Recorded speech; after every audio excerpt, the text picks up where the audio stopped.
98% of all arthritis is a simple mineral deficiency disease. Only 2% of arthritis is rheumatoid arthritis caused by an infection that's curable in 2 weeks. You can cure rheumatoid arthritis in 2 weeks with antibiotics. We've known that for 70 years. But see, there's no law requiring doctors to cure you, so how do they treat you? Let's see here. They give you prednisone, cortisone, they give you methotrexate, they give you gold shots, they do joint replacements, $750,000. Why should they take $300 in office calls? See, now you become very dangerous now because now you know the truth. 85% of the people with rheumatoid arthritis also have bone-to-bone arthritis. So you still, even with rheumatoid arthritis, even though it's an infection, when it's advanced, they're all gnarled up. Even people like that, within a year, we can get them playing concert piano. We've done it hundreds of times. You know, they're all gnarled up. No surgeries, no joint, just within a year, they repair. It's an amazing thing, okay? You give them the healthy bone and joint pack, you throw in what we call the killer biotic, kind of like Geraldine's boyfriend, Killer. Some of you may recognize this fellow, Andy Young, from the old civil rights movement. This is 1991. I was a little porkier back then. Shed about 60 pounds since then. But Andy was scheduled to get a double knee replacement because he had bone-to-bone arthritis, 1991. Athletes told him about me, so he called me and said, "Can you help me?" I said, "Yeah," and he canceled his double knee replacement surgeries. And that was 21 years ago. He's never had to have any joint surgery, and he's perfectly healthy now in his 80s. He can outrun an 18-year-old and swims 5 miles a day. He's been on my program for 21 years. The coming epidemic of arthritis. Why is there a coming epidemic of arthritis? That's because there's 80 million baby boomers all who listen to the doctors. Exercise is good for you. Drink plenty of water. Do not take any vitamins, minerals. You can overdose. Now, do you think they did that just because they were stupid? Or because they were protecting their trophy wife's lifestyle?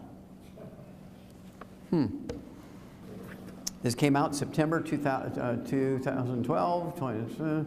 Soaring knee surgeries put a strain on costs. Why is that? Because there's 80 million baby boomers come along. And they all want knee surgeries because the doctors and insurance pay for it. Why would I want to pay $4 a day to rebuild my knee when insurance pays for surgery? Because when you do surgery on your right knee, what does that do for the other 71 joints in your body? Nothing! You take the healthy bone and joint pack, it supports and promotes maintenance and repair of all of them. Well, I better ask my doctor. I get that a lot. I better ask my doctor. You better hurry. He's 75 years and 11 and a half months old. He's only got 2 weeks left. Do not take those drugs, bisphosphates, Fosamax, and Boniva. They only reduce the rate of loss of brittle old bone. They do not build new bone, as doctors told you. That's why it's now 1-800-BAD-DRUG.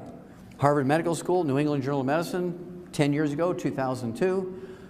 New England Journal of Medicine, they did a meta-study on 300,000 people that had joint replacement surgeries, knees, hips, shoulders. The reporters just use knee surgery because everybody knows about knee surgery. Knee surgery, AKA all joint surgeries for arthritis, are worthless. That's Harvard Medical School and the New England Journal of Medicine 10 years ago. But you go to any orthopedic surgeon and say, "Oh, I've got bone-to-bone arthritis, both knees, and all these other doctors want to do joint replacements." Well, I'll do a better job and give you a 10% discount. Do any of them say, "Hey, let's try the healthy bone and joint pack for 90 days here? Then we'll decide about surgery"? No, no, no, no. So what I want you to do is give Youngevity, give me 90 days. Do the healthy bone and joint pack. If you have any joint problems, I have to tell you, I'm 73 years old. I've been doing this for 64 years. I started when I was 9. I started taking, not the healthy bone and joint pack the way it is, but the 90 essential nutrients twice a day since I was 9 years old. Read the book, Dead Doctors Don't Lie. It tells you the story how I figured it out when I was 9. I figured I had a little help, right? No 9-year-old was going to figure it out then, so I must have had some help. But think about it. I haven't been sick one day in 64 years. People know me for a long time. I've never been sick in 64 years. I've never been on a prescription medication, never. I can still get another 8 hours of lecture on 1 foot if I can balance myself here. I mean, not many 73-year-old guys who can do that because they have arthritis and pain in their feet and their backs and all this kind of stuff. And so it has nothing to do with age. It has to do with everything. You're giving your body all the raw materials it needs to maintain itself. You put oil in your car, you change the oil every 3,000 miles, like the maintenance book says, that car will last 300,000 miles. You don't change the oil and you don't replace it as it's burning up, you might only go 50,000 miles, right? So, give me 90 days. If I fail, you can always get the surgery. If you go get the surgery first, you can't always get unsurgery, uninfected, unparalyzed, and undead. 4 years later, the same group of doctors, same database, looked at back surgery, low back pain, sciatica, restless leg syndrome, peripheral neuropathies, numbness, burning, tingling in your neck and feet and hands and so forth, degenerative disc disease, surgery unnecessary for sciatica and low back pain, low back problems. Give me 90 days. If I fail you with a healthy bone and joint pack, you can always, right? You can always go get the surgery. But you don't want to go get surgery first because of all the terrible things that they do to patients for back surgery. That's the worst. I see people all the time. They're all, oh yeah, they put 2 rods in my back 14 years ago and I'm doing fine now. Everything's good. Yeah, give me 90 days. Okay, diabetes is a simple mineral deficiency disease. It's not genetic in any way, shape, or form. We've known that for 70 years. It's a simple nutritional deficiency disease. But again, doctors are not obligated to cure you when there's a cure available. They're a protected monopoly. They can do what they want. And as long as you agree to it, everybody's happy. Why is there going to be a diabetes epidemic? 80 million baby boomers come along. Exercise, sweat out your nutrients, drink plenty of water. Don't take vitamins and minerals, you can overdose. I must hear that 1,000 times a day if I hear it once. I don't know who to strangle first, the patient or the doctor.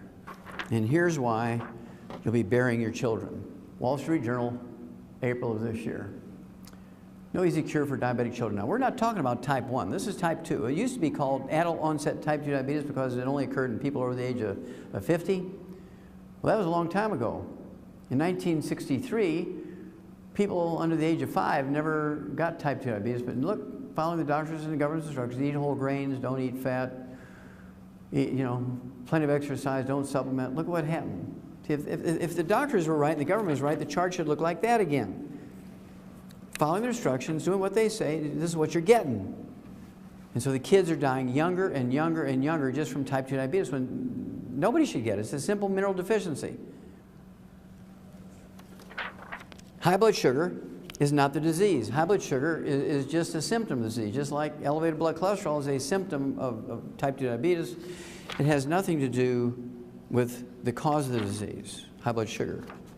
Do not get statin drugs because they increase your risk of diabetes, type 2 diabetes, by 50%. And this came out, what, in 2012, right? Just like the other one I showed you. I don't get all the easy ones. When I get people with diabetes, I usually get them with complications. Here's some gangrene of the foot. I see gangrene of the legs all the way up to the groin. And a good endocrinologist, he loves this. I mean, the toes are crystallizing. There's not much healthy flesh left. So they'll cut the foot off right there at the arch. If it goes up the leg, they'll cut the leg off in the middle of the thigh or up at the groin. Well, with our program, it usually takes 2 to 14 days to wean them off their medication. Now they're an ex-diabetic in 2 to 14 days. It happens like all the time. The longest it ever takes is 30, 60 days. But I'd say 80% of them are 2 to 14 days. If they do exactly as I say, they'll wean off their medication because we're giving them the mineral that's missing. But what about the complications? What about blindness? What about heart disease? What about gangrene? Well, it just all goes away. Usually 30 to 60 days. We do have to have one thing for gangrene. It's called the Ultimate Daily Tablets, just like for vascular dementia and coronary artery disease. For this, I would also add, in addition to the Healthy Blood Sugar Pack, which is the Healthy Starter Pack, and the Sweeties, appropriate for body weight. If they have complications of the heart, or eyes, or brain, or complications of the gangrene, I give them the Ultimate Daily to get the circulation going. Here's another one that shows they don't know anything. Diabetes cases may double by 2050, and perhaps even triple. Now, what does that tell you about their level of knowledge when it comes to the cause of these? They don't know nothing. All they're doing is tracking numbers and treating the same way over and over and over. I remember Albert Einstein. He was a Nobel Prize winner, one of my favorites, and he said, many global things are unimpeachable. My favorite is insanity is doing the same thing over and over and expecting a different result. He's the one that came up with that. What a beautiful global statement, right? And this just shows how stupid and insane they are. So again, the Healthy Blood Sugar Pack, and if they have complications, whatever is necessary to deal with the complications. Usually within 2 to 14 days, or an ex-diabetic. So if it's not cholesterol that plugs the arteries, what is it? It's inflammation caused the arteries by eating fried foods and eating oils and processed meats with nitrates and nitrites, all the things that turn into trans fatty acids, even at room temperature. You go to a restaurant, well, we're very careful to ask, we want salad, but we want it dry. We don't want any dressing on it. You know, when I go to a restaurant, I have all my eggs poached. At home, I'll soft scramble my eggs in butter because I know I'm using butter. If I ask the cook in an IHOP or a Denny's to scramble my eggs in butter, you know what they're going to do? They're going to use honey that tastes like butter because it's cheaper. And they think they're doing me a favor because it's, you know, it's an oil or margarine. I want to be like George Francis. It'll be 112, at least. Okay? So the secret killer is not cholesterol. How many of you heard of the Saturday Evening Post? See, young people don't even know it. I thought it was a dead magazine. Ted, I didn't even know it still existed. This is a May-June 2012 issue, cover article. Pill shocker, cholesterol meds may be useless. They left out two words. They should have said cholesterol meds may be useless and dangerous. Article's title was The Cholesterol Conundrum. One of the doctors interviewed for the information in that article said, everything you've heard about cholesterol and heart disease is wrong. Who told everybody that? Doctors. And then a summary of speaking to 12 different doctors. These authors of this article spoke to 12 different doctors who were primarily heads of the departments of cardiology at medical school, said, here's the summary, cholesterol levels are actually a fairly weak predictor of who will have a heart attack. What? What? Now this is just the opposite of what they said even 2 weeks before this article came out. Now I said this in '71, and they thought I was an idiot. Now they're saying what I said 41 years earlier. Okay? Cholesterol levels are actually a fairly weak predictor of who will have a heart attack, because that's true. Cholesterol has nothing to do with a heart attack. You saw this one earlier.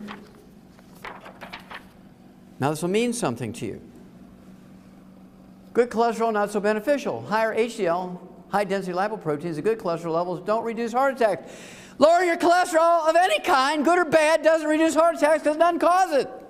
You spent $1 trillion a year for 50 years for nothing. You spent all that money and all that energy and all that consideration and eating stupidly, and you're ranked 92nd in the world in healthfulness. 60th in longevity. That's what you got for following the doctor's instructions. All these illiterate people out there doing just the opposite of what doctors say, just because they're illiterate, live to be 112. Pediatricians want in on the largesse now. They want to get the kickbacks too, so they're going to start giving 8-year-olds statin drugs to lower their cholesterol, because they think if we lower the cholesterol levels in kids 8 years old, we'll prevent heart disease in adults. And what you're going to say is, no!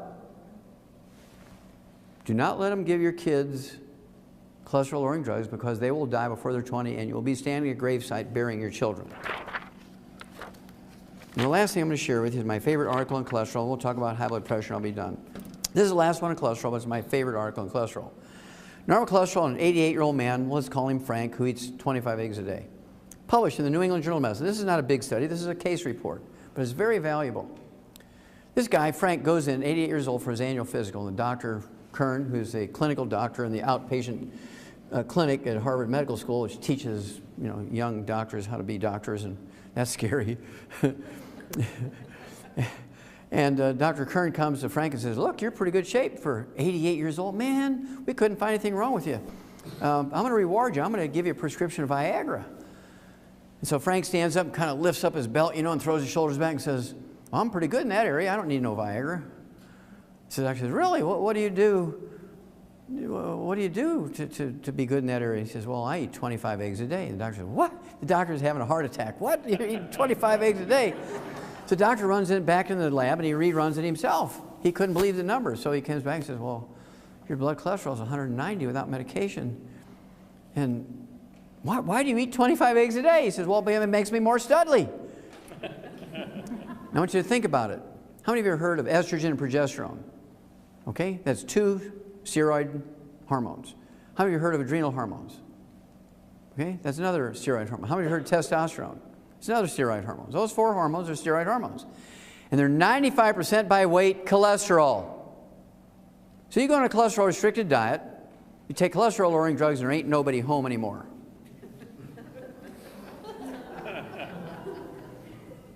Okay? You have erectile dysfunction. That's why they have so many ads on TV after 10 o'clock at night. There's Bob selling Enzyte.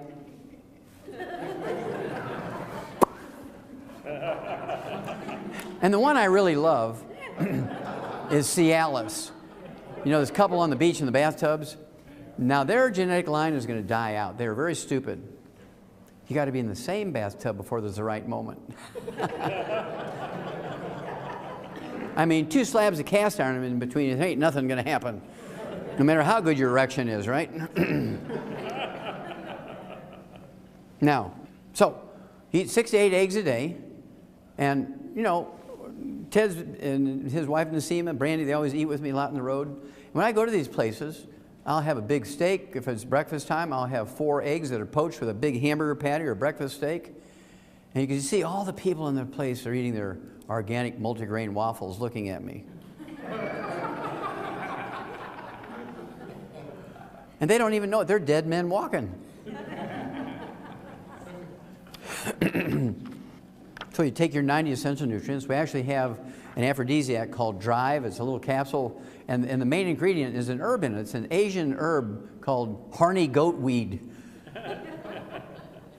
It's a great little herb called Drive.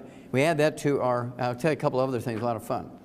Okay, the stealth killer, high blood pressure, is a simple mineral deficiency. High blood pressure is not genetic in any way, shape, or form. Even in the black community, it's not genetic. Millions don't manage blood pressure.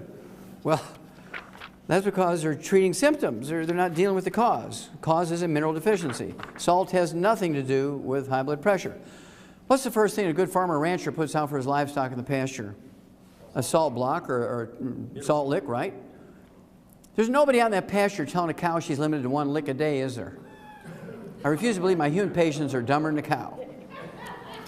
Oh, also, if you're biblically orientated, it's kind of fun. God said, go forth and be a salt of the earth, right? I mean, it's in the Bible. And God is forever. Now, doctors say restrict salt and they live to be 56. I'm going with God.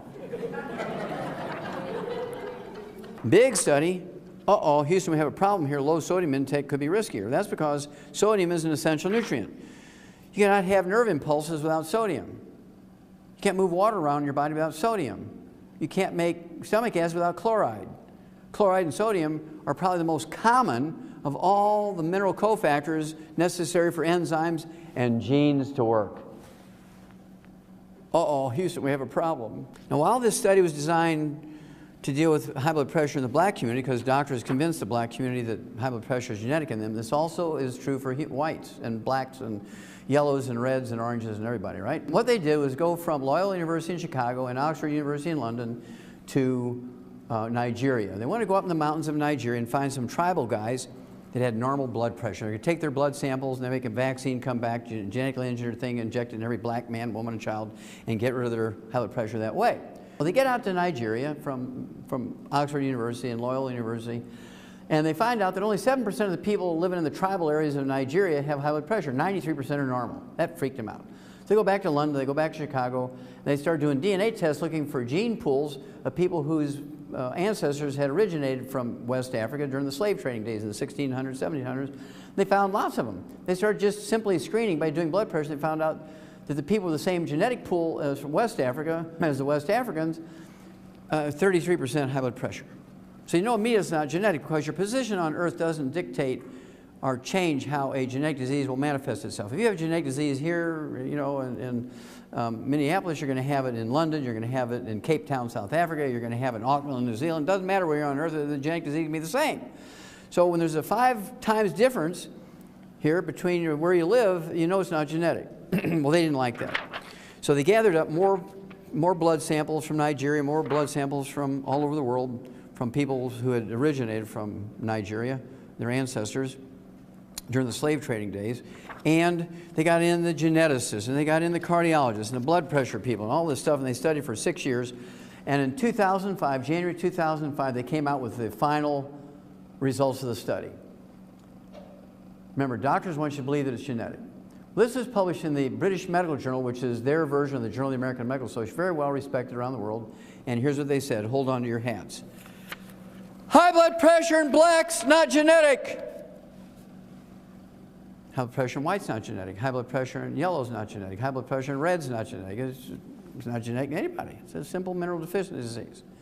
Now, how many of you in this room, particularly the black individuals in this room, how many of you had your doctor send you an email in 2005 saying, "Praise God, we just learned that high blood pressure in black's not genetic. You just take the Healthy Start Pack and the Ultimate Daily Tablets, blood pressure goes away in a couple of weeks. Hallelujah!" Anybody get that? I speak to black churches all the time. They've never heard of that. You know how many black men have died in the last 7 years because they didn't get the information? Over 100,000 from a high blood pressure stroke. Somebody needs to go to jail. But they won't because they're a protected monopoly. So how do we deal with this? We tell people ourselves. We share this information and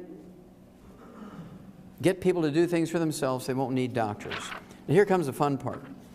In August of 2003, in the Journal of the American Medical Association of all things, JAMA, the Journal of the American Medical Association, in August of 2003, there was a big article in there about an herb that lowers blood pressure. It has flavonols in it. It's called dark chocolate. Not milk chocolate, not Hershey's bars, but dark chocolate has a substance in it called flavonols, which lowers blood pressure. Now, it doesn't solve the problem of the mineral deficiency, but it will act like a plant medicine. Herbs are plant medicines. It'll lower your blood pressure so you don't have a stroke until you're taking enough minerals for you to eliminate it permanently, right? But I just keep taking it because I like it.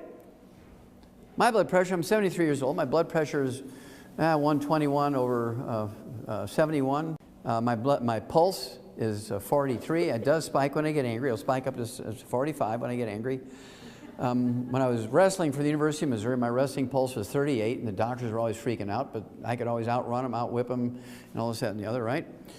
And in addition, dark chocolate has another substance. It's a fun substance called PEAs, phenylethylamines. How many of you have heard of phenylethylamines?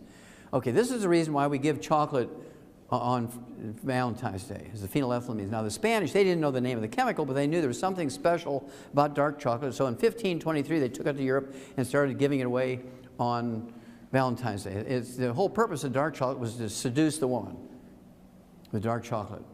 PEAs, phenylethylamines, are the love chemical. They're an aphrodisiac, right? It's really great stuff, but it's got to be dark chocolate. So, in that year, 2003, we came out with a product called Youngevity. And Youngevity has flavonols in it, will lower your blood pressure, but it's also loaded with PEAs. It always works, guys. So, when Valentine's comes up, and it's coming up in a couple of months, don't give chocolates, give Youngevity and reap the awards. Reap the rewards, I guess. Okay. If you like pieces of chocolate rather than the liquids, I like the liquid. I add it to my coffee. We own a coffee company called Java Fit, and it made us publicly traded. One of the things we do, if you, I don't take anything from the company, even though I started the company. I don't take anything from it. I give it all back to you guys. You know, if you help other people, the more people you help, the bigger your check gets. This gets good. Okay. Anyway, triple treat chocolate. Triple treat chocolate. Triple treat chocolate. Why is it called triple treat? Because it lowers blood pressure. It has probiotics in it, which gives you good digestive stuff and gives you the best sex life you ever had. Triple treat, right? Because it has flavonols in it to lower blood pressure, but it also has PEAs in it, phenylethylamines. Good stuff. Now, two of these chocolates gives you 33,000 antioxidant points, 33,000 ORAC points, which is right in the halfway mark between 20,000 and 50,000 of these top 20 longevity people. Lower blood pressure, 33,000 ORAC points, and PEAs. I mean, how good does that get? And we also have another one called Triple Truffle. In addition, it has 500 milligrams of usable calcium per piece, which is the size of a pat of butter, and 1,000 international units of vitamin D3. So if you take 3 of those, you're getting 1,500 milligrams of usable calcium and 3,000 international units of vitamin D3, which is the minimum daily requirement for vitamin D3. Now, this is not a standalone product, obviously. You add that to the 90 essential nutrients and whatever else you got going. So that's sort of, and I could go on with, 894 other diseases, but we don't have time for that. But you can read the book, Dead Doctors Don't Lie, Let's Play Doctor, and so on. I go through those diseases with you and tell you what to do for them. And so what I'm going to do now is turn this over to Brandy and Nasima and Ted, and they're going to give you some information, and you can flip on the lights now. All the lights can go up, and I will then answer questions for you for about, I don't know, half hour, 45 minutes, and we'll have a lot of fun and save a lot of people. Okay, thank you very much.